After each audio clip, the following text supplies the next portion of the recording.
Jenis-jenis orang, you tak payah percayalah apa dia punya tips kecantikan. First, kalau dia review skincare tapi dia selalu pergi buat treatment. Lepas tu dia akan guna ayat, memanglah kena pergi treatment tapi skincare tu untuk maintenance juga. Like sis, you pakai skincare sahaja dengan you pakai skincare tapi dah buat treatment, lain sangat-sangat efek dia. Ada seorang ni pernah bagi tips kat I, nak nampak muda kena banyakkan minum air. I buat. I banyak minum air, banyak makan sayur, banyak makan buah tapi still break out. Lepas tu tiba-tiba I nampak posting dia pergi buat treatment juga.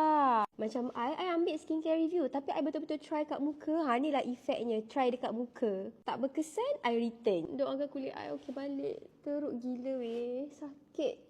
Jenis orang yang kedua, yang lahir-lahir kulit dia dah macam kulit baby, tak ada pore langsung. Sumpah orang macam ni untung gila. I ni makan manis sikit naik jerawat. Foundation pun I banyak allergic tau sebenarnya. Satu benda yang I tak faham, muka kita kan kulit juga. Kenapa dia tak boleh behave macam kulit kaki, kulit tangan? Kenapa sensitif sangat?